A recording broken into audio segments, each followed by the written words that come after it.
stay tuned for Mystery Theater.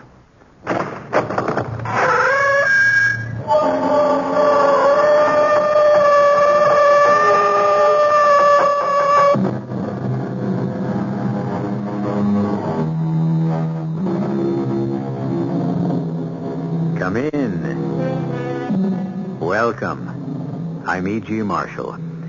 Something that men have been pondering since the dim beginnings of time has been the question of poverty and riches.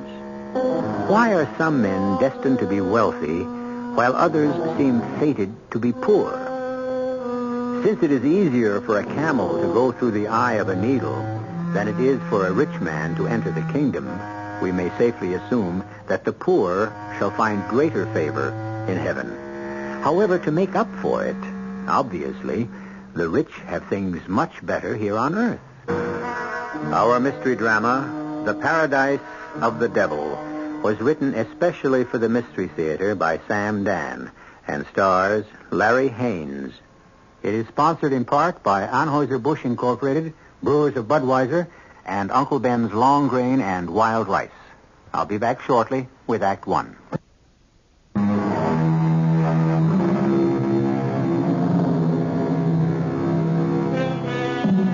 There are those people who will always make money, whether times are good or times are bad.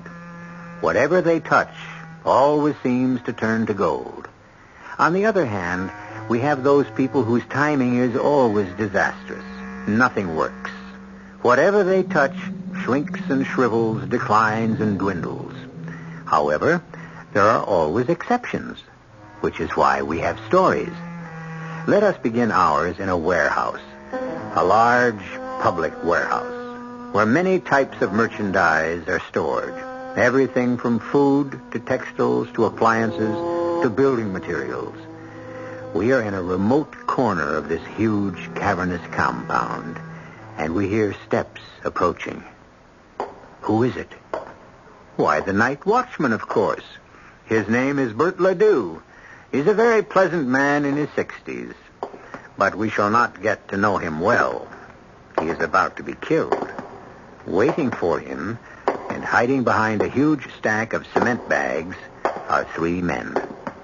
Here he comes now. Let him turn the corner and give it to him. Ready, Louis? Now. Very good, Louis. You popped him right between the eyes. You get better every time. Let's get out of here.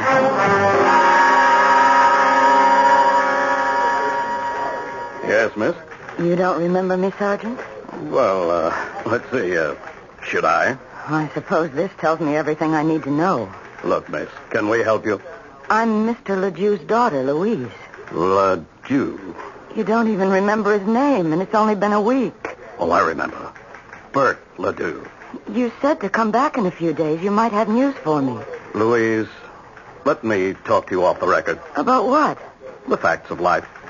Thank you, Sergeant, but I know them. Oh, no, you don't. What I'm going to tell you could cost me my job. Then why risk it? Because you're old enough to be my own daughter. Your dad was killed exactly 10 days ago. Do you know how many people have been murdered since? No, and I'm not interested. 5. And that's about average. A killing every other day. And my father's killing is rapidly becoming ancient history. Your father was shot by burglars in the warehouse. We have no leads. What have you done? We combed the neighborhood. No one saw. No one heard anything unusual. But surely, there must be something. Believe me, I wish with all my heart it was the kind of thing you see in the movies. A clue is left that leads us directly to the killer, and we capture him in one big blazing shootout. Sergeant, all of this is beside the point. It is the point. What have we got? All we know is your father was killed by a .38 caliber bullet. We have absolutely nothing else. Which means you're doing nothing. Oh, no. We're doing two things. Each time we capture an armed criminal, we check the weapon. And we keep tapping our usual sources of information in the underworld. Stool pigeons, you'd call them. And that's all? What else would you suggest? What would I suggest? Am I a professional police officer? I'm sorry, Louise. Sergeant, just tell me this. If my father had been somebody wealthy and powerful, would things be different? Let me answer it this way, Louise. It's always better to be rich than it is to be poor. Well, what would you be doing right now if you'd been rich? It's not so much what we'd be doing. It's what you'd be doing. And what would I be doing? Looks like everything else. If you don't care for the services the city supplies free of charge, you go out and buy your own. You mean I'd hire a private investigator? Oh, an army of them. What? Tell me the name of a good private investigator. I'm not allowed to. Then why did you bring it up? But a private detective will give you no guarantee. I wouldn't even know how to go about it. Tell me the name of someone who wouldn't just waste my money. But it's against regulation. If you were in my place, who would you go to? I promise you, Sergeant, no one will ever know.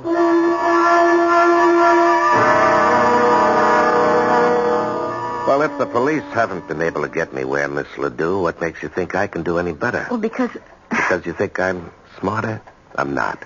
the police have the whole city to worry about. Well, I have other cases, too, Miss Ledoux. Oh, but at least you would... I would what? Well, take a personal interest in the case. Mm-hmm. Miss Ledoux, there are hundreds of killings, just like your father's. Random killings. Killings where there's no leads at all. Where the killers have vanished without a trace. Are you telling me that I must accept the fact that my father's murderer may never be caught? Yes, that's exactly what I'm telling you. If the killer is ever caught, it'll be because he was betrayed by a pal or a woman or arrested for another crime. We can't make those things happen. We have to wait for them. For how long? Well, sometimes forever.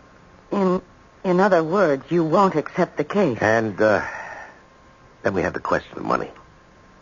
Now, your father worked as a night watchman. He wasn't a rich man. And what do? I'm a secretary. Ah. Do you have any money?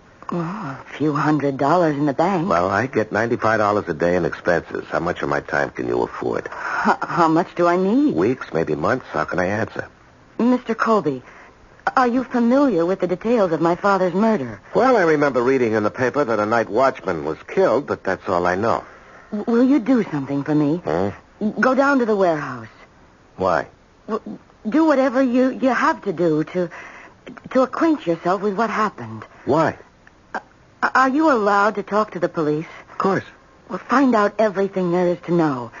And after you do that, if you're convinced there's nothing more to be done, well, that's the way it'll have to be. But if you feel there's something there, anything at all, I'll raise the money to pay your fee. How? I said I would raise it.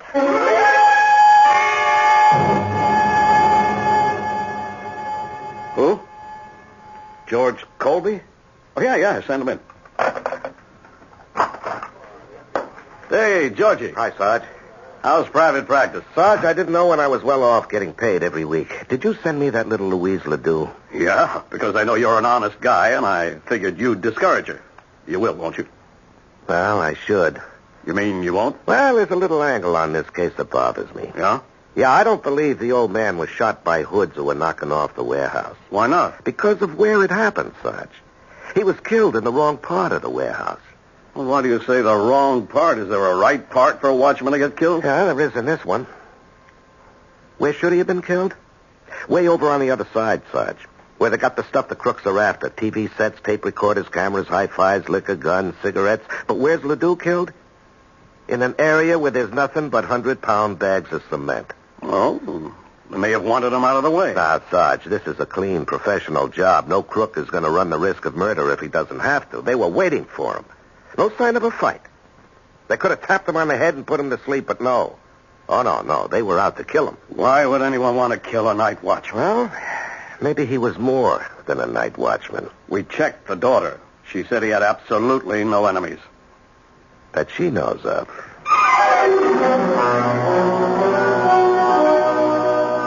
But why? Why would anyone deliberately kill my father? He was the nicest, sweetest... Yeah, I know. To you, he was the nicest, sweetest guy in all the world. Other people may have held a different opinion. Well, talk to his friends. Talk to anyone who knew him. Tell me, had he seemed worried or unhappy? Well, not at all. Actually, it was the other way round. He was quite happy. As a matter of fact, now that you mention it, unusually happy. He kept saying to me, "My dear daughter, there is a law of retribution. Many a villain has been hoist on his own petard." So, but your father was an educated man? Yes. He'd been in business, but he lost everything. Oh. The watchman's job was the only thing he could get. But he was glad. He said it gave him time to think. Uh-huh.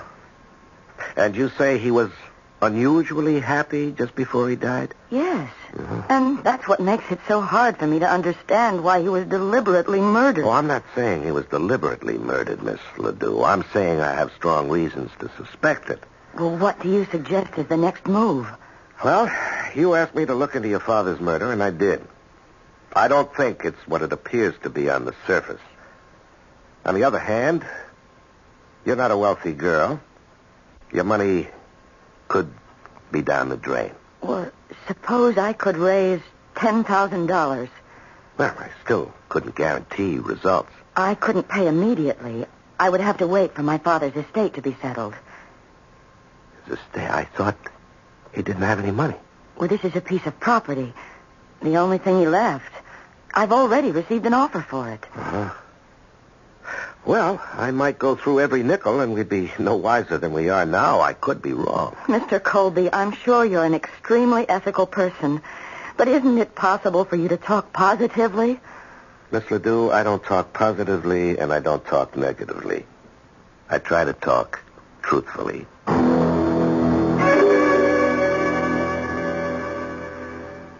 Miss Ledoux, please come in. Have a seat. Thank you, Mr. Hawkins. I read about your father's death. Please accept my deepest sympathy. You're very kind. Now, Miss Ledoux, how may I be of service? Well, you called on me some months ago. Oh, yes. I had the mistaken impression it was your father's address. The land title is in the name of L. Ledoux. That was my father's name, Liebert Ledoux. And yours is Louise, and each of you is listed in the phone book as L. Ledoux. Oh, I would have been willing to sell you the land, but of course it wasn't mine. I thought Dad would be happy to get rid of it, but... Yes, you would think so. $10,000 is a very generous offer. Does that offer still stand, Mr. Hawkins? Well, yes, of course. There are some legal matters to be cleared. The will has to be probated, but I would like to be sure. You see, I need that money. I know. There are so many expenses involved in these unfortunate matters. I'm willing to draw up an agreement to buy the land for $10,000 contingent upon your receiving title. Thank you, sir. And if you're pressed for cash, I'd be happy to advance it. Oh, thank you. You're extremely generous, but he said he could wait. Do you mean you owe someone $10,000? You're that deeply in debt? No, but I could be. I've hired a private detective to find my father's murderer. I can think of no better way to spend the money. I see. Well, I hope he's successful. I'm sure he will be. I have a great deal of confidence in this man. Well, thank you for your time, Mr. Hawkins. It's been my pleasure. Goodbye. And you'll hear from me soon. Good day.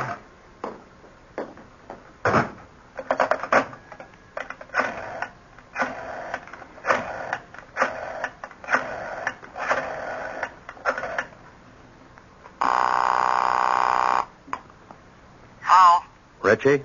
Yeah, it's Richie. You promised me a clean job on Bert Ledoux. And I give you one. No, you didn't. You must have left a few spots somewhere. You may have to clean it up again.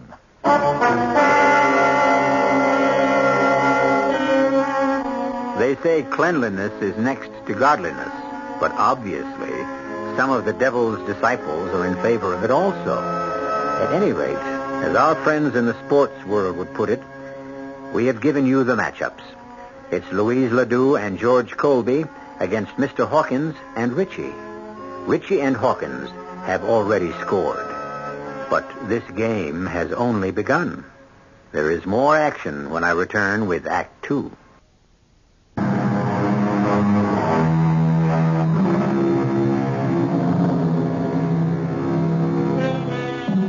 Why would anyone want to kill a night watchman?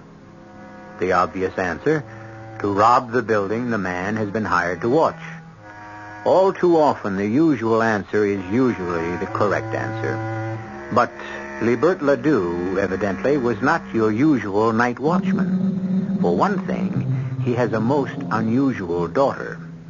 She is willing to spend her entire inheritance, if that's what it takes, to find her father's killer. But why do you have to look through all these papers? Miss Ledoux, if the police theory is correct and your father was killed by hoodlums who were out to rob the warehouse, then I have no business in this case. But if there was another motive, I have to look for it somewhere. Do you realize how much there is to go through? Why, there are cartons of old letters and documents and receipts and even poetry and short stories. He used to write those in his spare time. Is this all there is? Oh, do you realize it can take you a week to look through everything in this room? Probably. A week at $95 a day? Is this all there is? Yes. Is this all you're going to do? Just look through this junk? Well, where else can I look?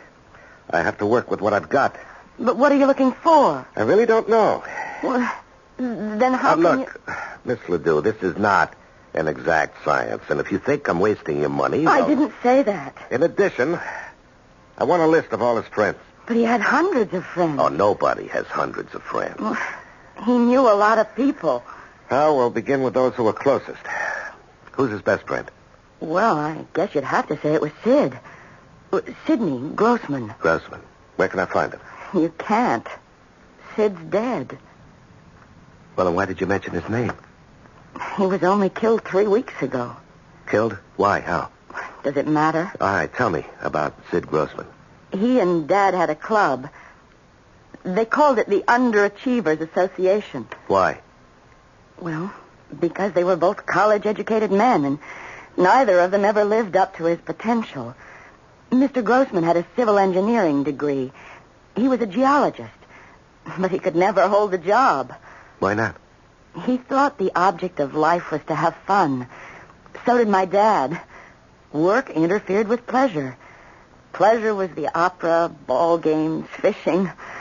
So both of them took jobs which made no demands on them and left them free. I see. And Mr. Grossman was killed, huh? How did it happen? Well, I suppose he was mugged. It was very late at night, but they caught the mugger. Oh, they did, huh? Maybe that's why Dad was talking about retribution. Now, look, Sarge, 2 friends. Each dies violently within a 3-week period. Coincidence? We got the one who killed Grossman. Just a punk. He's got a record for assault and robbery. There is such a thing as coincidence. Yeah, I know. How do you know you got the right guy? He took Grossman's watch, ring, and wallet. He brought him to a small-timer named Legs Barry. Legs tries to be a fence. But Legs need a little favor from us, and you know how these things go. Yeah, I know. I also know these punks would frame their own mothers if they had to. Except Legs had the merchandise for us. Grossman's watch, wallet, and ring. He says he bought him from this hood, this Pete Lucas. Do you think Legs is telling the truth? Well, why would he lie?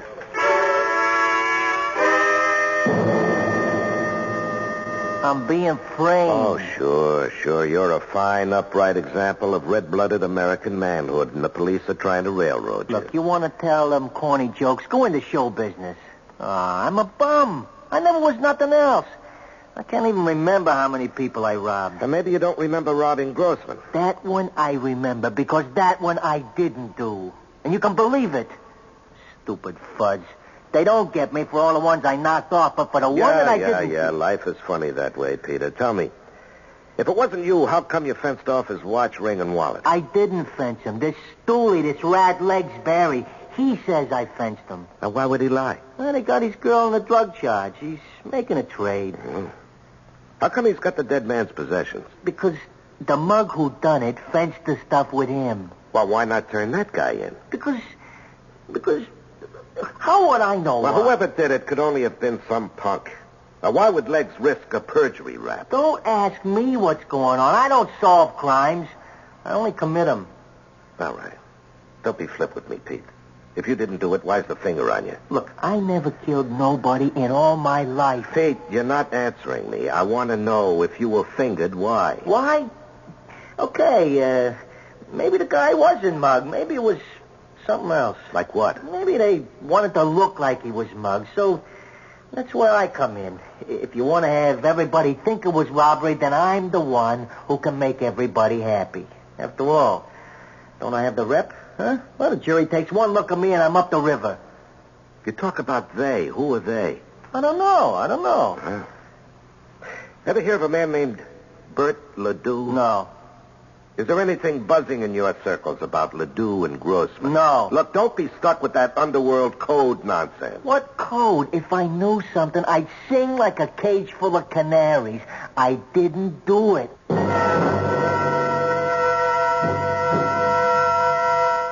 The last words I said to Sid. The last words I said to him in this world. You're crazy. Those 2 words. You're crazy. Yeah, well, I'm sorry, Mrs. Grossman. But it's true. He was crazy. Only a crazy person would go out 2 o'clock in the morning, and he had just come back. You're back from where, Mrs. Grossman? Do I know? Did I ever know? Him and that crazy Bert Ledoux. They were a pair. Yeah, where had he come back from, Mrs. Grossman? Only the week before. They came to me. These 2 heroes. They came to me and said they needed $250 for Sid to take a trip out west. Where out west? I don't know. Arizona, Nevada, Colorado, wherever the west is. Why? They said that for my sake they were willing to become rich, and Sid had to investigate something. Oh, what? I don't know. One morning he leaves. One midnight he comes back. He says, Ida, we are rich. Well, why? How? Tell me, I said to him. And he says, you must not be bothered with details. Your only job will be to spend the money. With that, he puts on his coat. Where are you going, I ask. I got something to tell Bert. Now? Right now, he says. It cannot wait. You're crazy, I says to him. You're crazy, but he was out the door. Well, what was it he had to tell Bert? I don't know. All I know is the last words I said to him. I said, you're crazy. Did he bring anything home with him from the trip? He brought me a box of candy and a flower. He always did that. But this time he was a little bit crazier than usual. In his suitcase, he had some rocks. What kind of rocks? Rocks. Some of them are just as big as an indoor baseball. Just plain, everyday, common, ordinary rocks. Could I see one? Sure. They're on the table. I keep them there next to his picture. Don't ask me why. Could I borrow one of these? Why? What could it mean to you? It's just a rock. Well, Doc, what's the verdict? Well, if this rock belongs to you and you've got a lot more like it, you are now eligible for membership in the Millionaires Club. Is that so? If it's yours, you are fabulously wealthy. Wouldn't you know it, Doc? It isn't mine. Well, when you brought it down here to the office yesterday, I could tell just by looking that there was a vein of pitch blende running through it, this grayish-black area. Pitch blende? It's the most important source of uranium. Uranium? We've never encountered a higher grade of ore. And it's valuable? If there's enough of it, and from this sample, there has to be. It's about as good financially as striking oil. And in this case, perhaps better. Better? Where you have this kind of quality, you're also not too far from other minerals. Gold, silver, copper. I don't know where you found this, Georgie, but I wish I owned a piece of it. Yeah, so do I, Doc. Well, thanks. Send me the bill. Huh? Oh, if you're headed downtown, I'd appreciate a lift. I'm about ready to close, and I don't have my car. Sure.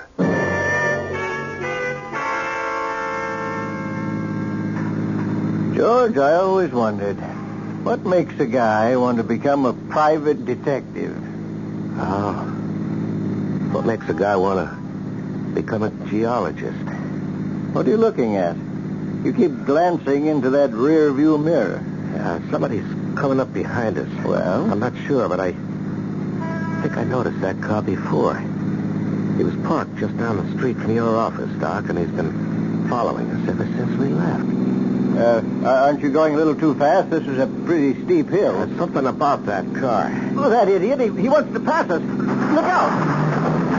What's that trying to do? He's going to run us off the road. Hold on, Doc.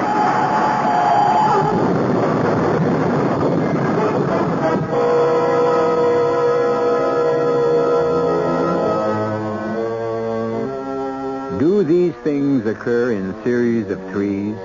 Mr. Grossman, Mr. Ledoux, and now Mr. George Colby and his companion? First, it's something designed to appear as a mugging. Then, an incident to be considered a holdup. And now, an automobile accident. These things do happen. But we know better. I shall return in just a few moments with Act 3.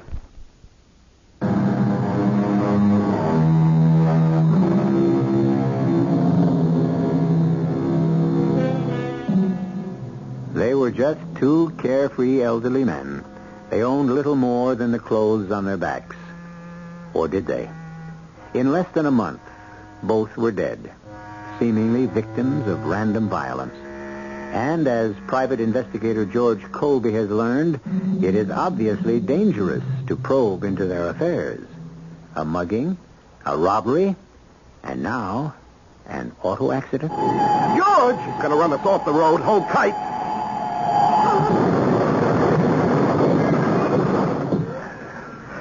Doctor,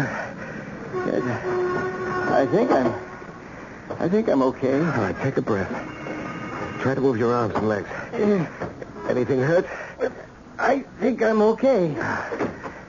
You're bleeding. Oh, I don't think it's bad. Can you move? Yeah. Okay, out of the car, quickly. Why? Because we have to burn it.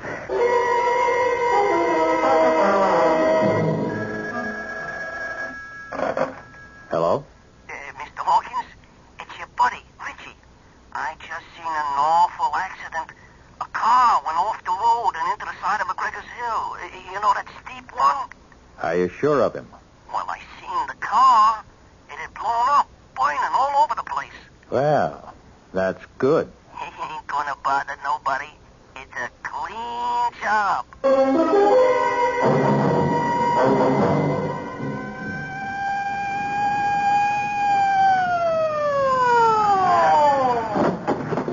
George, what's all this? Hello, Sarge. You should be in the hospital. No. It's not as bad as it looks. Well, why'd you have the highway cop call me? Why not an ambulance? Now, listen, Sarge. The Grossman thing was no mugging. The Ledoux killing was no holdup, and this was no accident. What are you talking about? We were forced off the road. Could you see by whom? No, it happened too fast. Now, look, Sarge, can you give it out that we were killed? I can't do that. Why not? Well, because Now, look, Sarge. 2 men have already been murdered. Whoever was after them is after me. Let them think they're in the clear.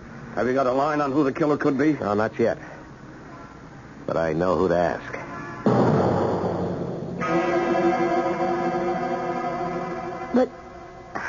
But you're supposed to be dead. Well, you can see for yourself. It was on the news. Private investigator killed in accident along with noted geologist. Uh-huh. And what did you think when you heard that news, Louise? What did I think? Mm-hmm.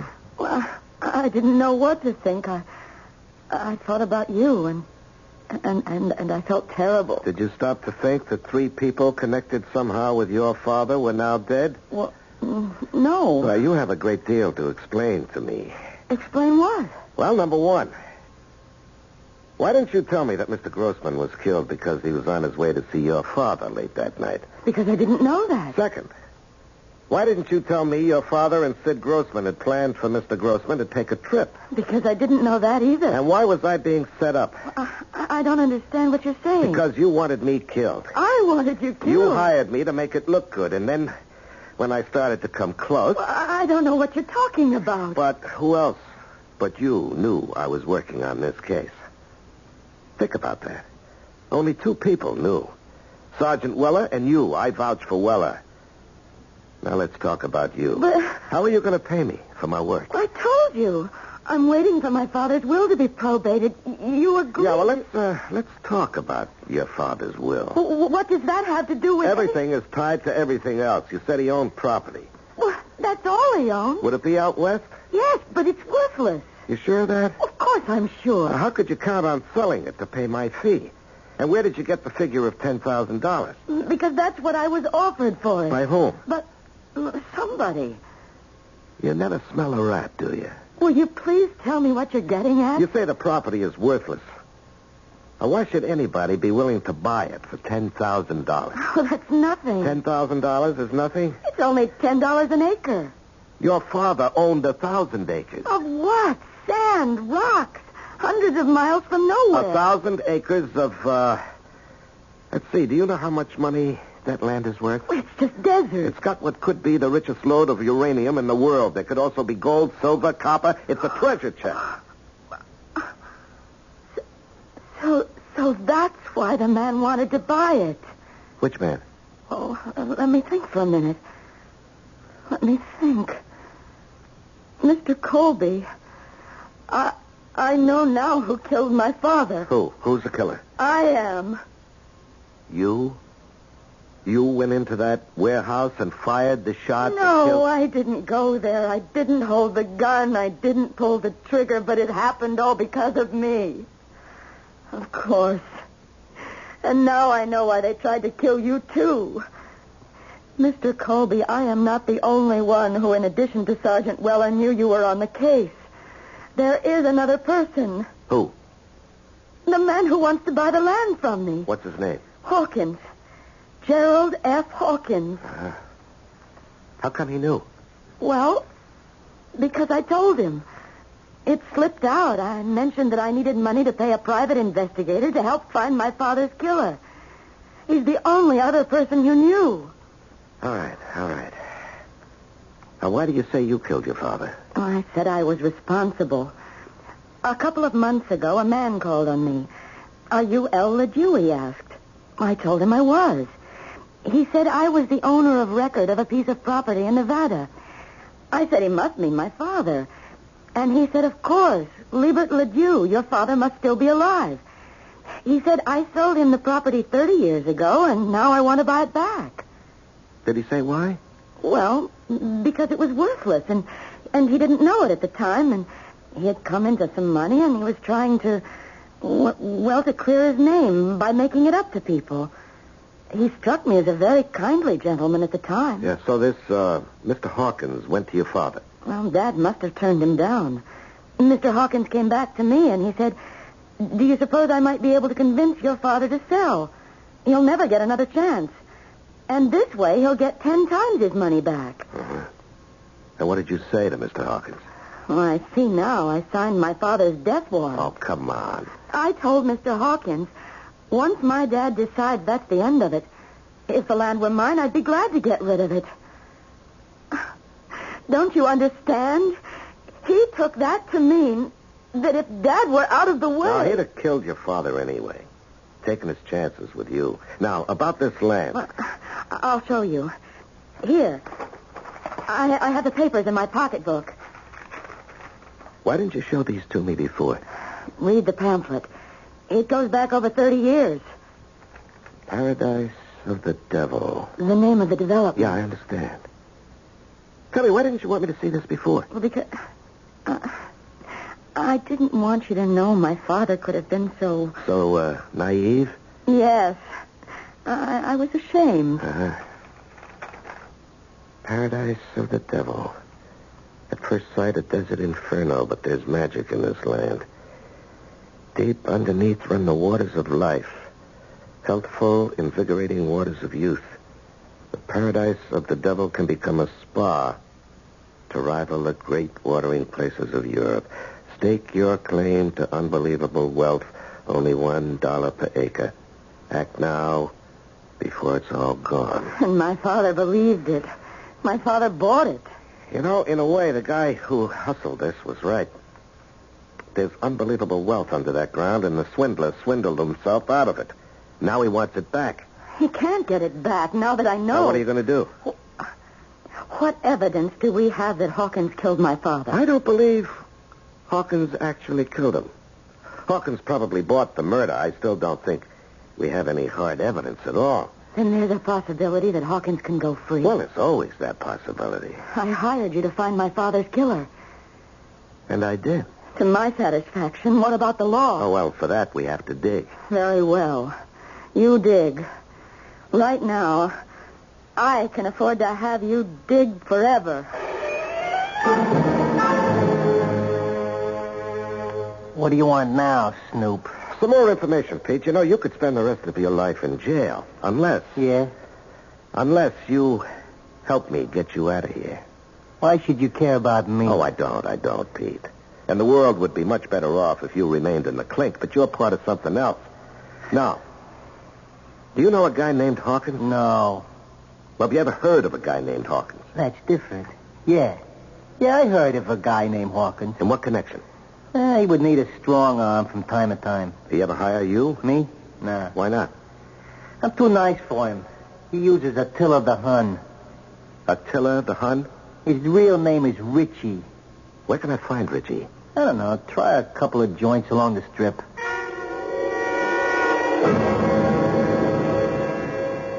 Ah, Miss Ledoux, come in. Sit down. Glorious day. Must be a sign that... God's in his heaven and all's well with the world. Yes, quite. Now, as I promised you, I had this agreement drawn up, and if you sign it, you will receive the $10,000 for the property as soon as your father's will has been probated. Read it over. You'll see it's in order. Yes, I'm sure it is. I would like a few minor changes. Well, certainly. First... Well, are there many? I may need a fresh sheet of paper. That would be wise. Yeah, go right ahead. I, Gerald F. Hawkins, admit complicity in the murder of Liebert Ledoux and Sidney Grossman. Miss Ledoux, what are you saying? I think you heard me. This was so I could swindle Mr. Ledoux's daughter out of some uranium-rich property. I really don't understand. I hope you see this gun I'm holding in my hand. Now, Miss Ledoux, don't be foolish. You can't prove anything. Right as I tell you, or I'll kill you. You'll go to prison. I'll have avenged my father's death. Don't turn around, sister. Drop the rod. Richie. Yeah, Richie. I come by for my pay, and I hear this little show going on. Come on, sister, drop it. That's nice. We have to get rid of her. She knows. Yeah, we'll get rid of her. I'll make it clean. First, we get rid of you, pal. What? I just found out what's going on. All the uranium in the world. I understand it's like gold, oil, you know. Now it's mine. Yours? Why not? Do I have to be a bum all my life? I knock you off with her pistol. She did it because you're responsible for her old man's death. No, Richie. You are, ain't you? You hired me. I took care of both of them for you. Ledoux and Grossman. That's true, ain't it? Yes, but I paid you. I'll pay you more. Now I knock you off. Then I make her sign a bill of sale turning the land over to me. Oh, never Don't say that, sister. Once I start to convince you, you'll beg me to let you sign. Then, filled with remorse, as it says in the books, you turn the gun on yourself. Richie, you're crazy. Sure he's crazy. Hey, remember... You're dead. I told you he was crazy. You can see him alive. George, Mr. Colby. Everybody stand still, especially you, Richie. Your guys got it all down on the tape recorder, Sarge? Yeah, we got it. But I don't understand how... It's all a mistake. It's a frame-up. Maybe it is, maybe it ain't. Let's wait for the jury to decide that. Sergeant, why don't you take him in? You bet. Let's get moving. All right, boys, come on. Nice and slow. Oh, I did something stupid. I know it. What would you have done if I wasn't able to get a line on Richie? You know, you'd have been dead. But you did get a line on him. And I'm alive. You just don't think. I never did. And I won't start now. Besides, I don't have to think. Why should I? Why should you? Why should I when you can do all my thinking for me?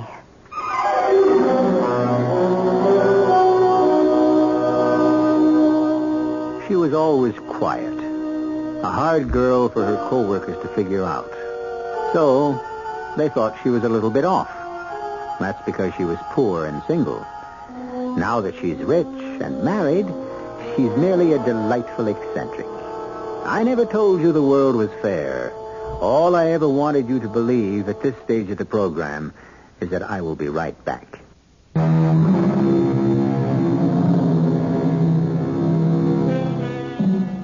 It's true. If you cast your bread upon the waters, you will find it again increased, but it will still be bread. On the other hand, there are some people who cast bread and recover cake. Who is to say that good-natured, gullible, trusting Bert Ledoux, who was cheated by everyone, wouldn't have had the last laugh after all? Who can say he didn't make a really smart investment 30 years ago? And actually, it's not that he wasn't smart. He just didn't have enough luck. Our cast included Larry Haynes, Bob Caliban, Catherine Byers, Peter Collins, and Gil Mack. The entire production was under the direction of Hyman Brown. Radio Mystery Theater was sponsored in part by Buick Motor Division. This is E.G. Marshall inviting you to return to our Mystery Theater for another adventure in the macabre. Until next time, pleasant dreams.